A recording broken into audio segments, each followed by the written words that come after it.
Yang menghalalkan kepiting itu mengharamkan yuyu. Tahu yuyu yang kecil di sawah ya. Tak tanya, kenapa yuyu halal? Karena amfibi Gus, bisa hidup di dua alam. Memangnya kepiting enggak? Oh beda. Ternyata beda maksudnya. Eman Gus kalau haram. Eman kan kalau yuyu haram kan nggak ngefek kan kecil. Ini mufti kok. Oh udah kadang halal, udah kadang makan selama ini. Iya selama ini udah kadang makan itu. Makanya banyak kiai yang mengharamkan kepiting sebetulnya, tapi minoritas kan. Minoritas. Tapi yang mengharamkan yuyu mayoritas, wong kecil aja. Jadi kita ribet ikut siapa? Gitu. Kata siapa ahli fikih gak mikir untung rugi. Makanya saya ini bingung, jadi saya ini kan kiai ya, kiai betul, susah kadang jadi kiai. Sebagian guru saya itu mengharamkan kepiting. Nah kalau kayak dolan di daerah Yono Mas Nafis daerah itu, penghormatan tertinggi santri itu kalau nyugoi kiainya kepiting karena itu makanan termahal. Bingung kan dia? Mau tidak makan itu kayaknya dipersiapkan betul Pak Ribun. Udah ada effort ya. Warna nyari yang mahal kan. Mau makan itu sebagian guru kita mengharamkan. Akhirnya ya ada darurat tadi. Makan sekadarnya. Kalau saya habis 3 pasti israf.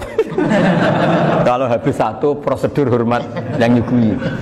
Itu susahnya jadi kiai. Kalau kamu kan tidak kiai, mumpung gratis. Enaknya gak jadi kiai kan itu masalah. Pertimbangannya mumpung gratis. Sudah gitu masih mun dibutuh mawon, makai dibutuh mawon. Oh digawa tenan. Tapi sebetulnya ada sisi naif dari yang bilang halal tadi. Ketika yang bilang naif itu versinya, tapi ya nggak apa-apa, semoga dimaafkan Allah. Naifnya tadi, tapi saya tidak tapi itu masalah khilafiyah ya. Semoga yang mengatakan halal juga benar, karena punya perhitungan iman tadi. Tapi yang bilang halal itu tak tanya, yuyu itu halal apa haram? Lucunya jawab haram semua. Yuyu bahasa Indonesia nggak ada kayaknya. Nggak tahu juga saya apa. Yang penting paham tapi yuyu yang kecil itu. Itu kalau diharamkan nggak ada yang protes ya? Nggak ada. Tapi kalau kepiting, ini pakai model apa? Coba Pak Wafa, kalau alasannya amfibi, yuyu sama kepiting sama enggak? Kalau alasannya amfibi, hidup di dua alam. Sama-sama. Kenapa kepiting jadi halal? Lebih bernilai. Ini juga mufti model baru. Mungkin muftinya menghalalkan itu. Iya makanya itu. Kan jadi kayak tadi ayam jago tadi orangnya tak tanya akhirnya. Andekan yang kecelakaan itu ayam kecil. Kamu tanya saya enggak? Ya enggak, terus langsung tak buang. Kan langsung dibuang. Berhubung ayam besar. Eman kan. Tapi nurani aja sebetulnya protes. Nyembelih kleket-kleket kadang kan apa kejet-kejet itu sudah tunggu SOP jawaban. Ya tapi apapun itu ini ilmu harus didengar ya supaya sampean tahu ya, ada hayat mustaqirroh, ada hayat mustamirroh, ada hayat ibtiroriyah, paling enggak kita ngerti lah. Karena nanti di bab B ya nyun sewu di bab apa B itu ya nanti nggak sahnya karena apa? Tidak mutamawal. Misalnya saya punya utang sama Pak Arifin ayam jago, tak bayar dengan jago yang mengalami kehidupan sudah seperti itu kan tidak sah. Meskipun itu hidup tapi sudah tidak hayat yang mustamirah, tidak normal. Jadi ilmu itu apapun tidak cocok kita karena beda mazhab misalnya, tetap sebagai apa? Ilmu. Jadi jangan pernah anti ilmu meskipun kita tidak cocok. Dulu saya itu heran sama Abu Hanifah karena membolehkan merujuk wakaf. Wakaf itu kan nggak boleh ditarik kembali dalam mazhab Syafi'i dan hampir semua ulama bilang gitu. Tapi kalau kata Abu Hanifah, jika nazir yang nerima itu tidak sesuai rencana kita, keinginan kita, itu boleh narik kembali. Fa innal waqfa atiyatun makhdah, kata beliau. Wakaf itu ya pemberian normal saja.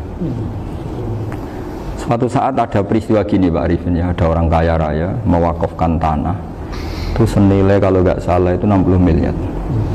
Singkat cerita beliau bermain apa gitu, bisnis apa itu bangkrut, kemudian itu belum disertifikatkan wakaf, kemudian nggak ada yang disawang coro Jawa, nggak ada yang dilihat, terus mau dibeli sama nyuwun sewu sampai yang mau beli yang mampu itu non muslim. Singkat cerita ada orang kaya muslim yang mau beli itu tapi ada problem karena itu wakaf. Tapi kalau nggak dibeli itu malah dibeli non muslim. Tanya saya, hanya saya jawab nggak apa-apa, dibeli saja. Ngikuti mazhab Abu Hanifah. Karena kalau mazhab Syafi'i itu nggak sah semua pembeliannya. Tapi apa artinya mazhab kalau kita berpikir nggak sah, tapi yang jual melakukan? Nah itu yang nggak dipikirkan oleh orang-orang fikih yang di Menara Gading. Apa gunanya kita bilang nggak sah, tapi yang punya tanah tadi tetap menjual.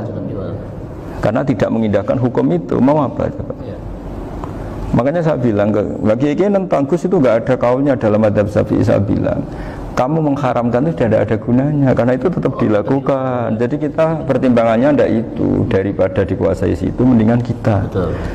Nah itu sisi-sisi fikih. Makanya ini kita ngaji fikih ndak segampang itu memberi fatwa karena pertimbangannya banyak, Pak. Ndak hitam putih. Ndak hitam putih gitu maksud saya, ini cerita.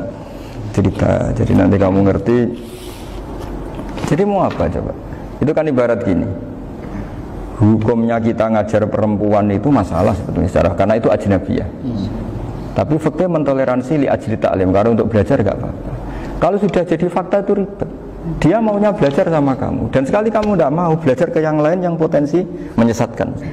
Jadi fikihnya bukan masalah nazar lagi, sudah penyelamatan. Ribet kan kalau sudah begitu. Saya punya kenangan yang menurut saya itu harus jadi trauma. Siapapun harus jadi trauma. Ini cerita sedikit. Ini masih ngaji fikih, pertimbangan.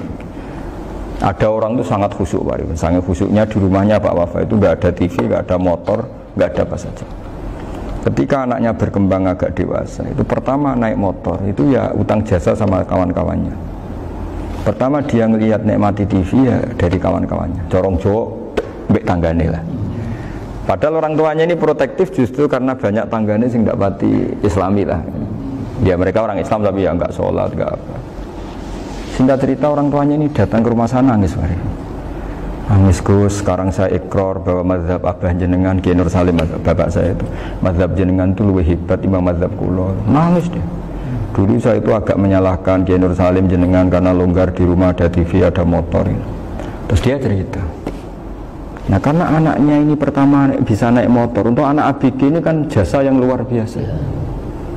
Karena dia butuh sekali bisa naik motor, dipinjemin. Akhirnya walhasil anaknya ini yang saya merantau ke Jakarta kemana, akhirnya lam yusolli wa lam yasum. Padahal anaknya ya kiai kampung. Terus tak ceritain.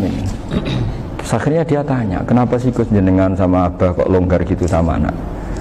Tak ceritani gini Pak Arifin, menurut ilmu al-insan abdul ihsan, manusia itu budaknya kebaikan. Karena utang jasanya sama anak ini, ya dia akan ingat anak ini. Sementara kenangannya mbek jenengan mbok amui. Tidak boleh. Dia baru ngakui ya Gus saya itu nyun sewu hanya khusyuk tapi kurang ilmu. Tadi dia hanya berdasar khusyuk. Bocah kok main delok TV kan pikirannya hanya gitu. Ini cerita ilmu, saya bukan menjustifikasi manapun, ini kan cerita ilmu Pak Arifin ya. Jadi semuanya itu ada hitung-hitungannya. Coba kalau kita terlalu stakung be anak pertama naik motor jasanya orang nggak sholat ya, pertama roh TV jasanya orang nggak sholat. Coba terikatnya anak ini sama kita apa sama orang itu? Sama orang itu. Bayangkan kalau umur ABG, kalau umur sak Arifin Pak Wafa ini nafsu astagfirullah kan. Gue cok tua nome ya orang. Gaya tok, bareng tua ada khusus gaya tok. Aslinya namanya bodoh. Ya saya sama-sama semua. Cuma saya kan lebih jujur dari biasa. Jadi orang itu harus ngitung gitu. Itu kenapa Mbah Mun tuh kayak alim alama. Setahu saya dalamnya ada TV. Putra-putra ini lihat TV.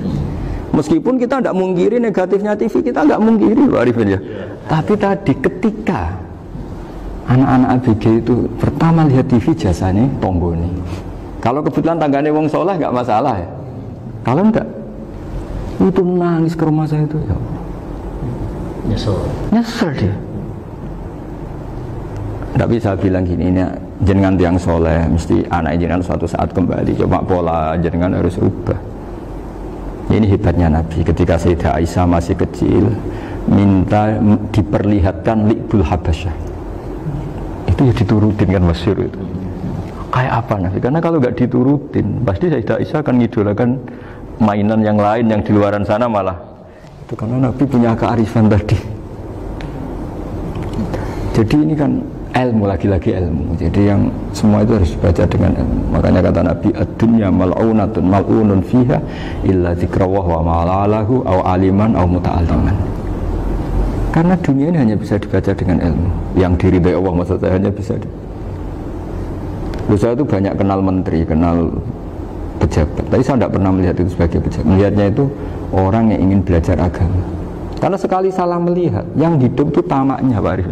Yang hidup kan tamaknya. Saya kenal orang kaya kok melihat kayanya, yang hidup itu tamaknya, ingin dapat ini, dapat. Tapi kalau melihat itu sebagai hamba Allah yang ingin belajar, insya Allah kita selamat dari tamak. Meskipun kita ya manusia tidak sempurna.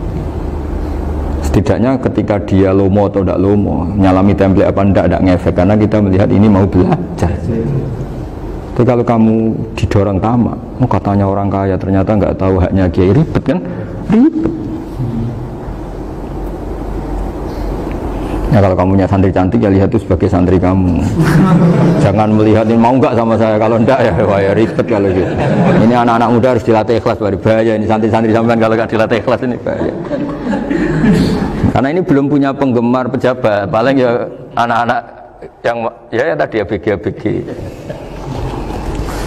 Jadi lah Sarah lagi kembali lagi, Sarah itu membicarakan itu detail. Jadi ya makanya kenapa orang mati yang lahir langsung meninggal itu nggak wajib disolati. Alasannya fikih ya lucu, karena dikatakan sholat mayit di mana-mana mayit itu sabakohu hayatun. Di mana-mana namanya mati itu terdahului oleh hidup. Nah ini nggak pernah hidup langsung mati. Jadi fikih itu ya kadang lucu. Ya gitu aja alasannya. Kamu nyolati apa? Mayit. Kenapa kok mayit? Jadi mayit itu namanya mayit. Orang mati. Orang mati. Orang mati artinya pernah hidup. Hidup. Nah itu Sarah.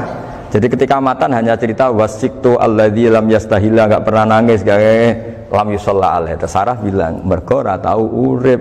Kalau nggak pernah hidup berarti nggak bisa dikatakan mati. Kayak sampean miskin itu kan nggak bisa dikatakan bangkrut. Ya, ya miskin aja gitu loh.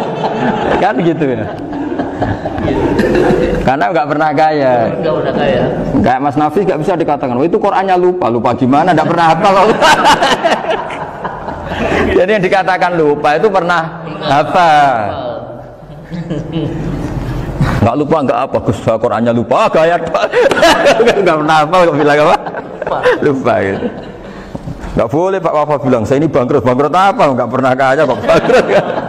Jadi semua itu ada aturannya itu. Nah itu Sarah, lagi-lagi Sarah. Jadi bahkan banyak yang syarhun ala syarhin. Jadi kayak kitab takrib itu disarai Fathul Qorib. Jadi Fathul Qorib itu sudah Sarah.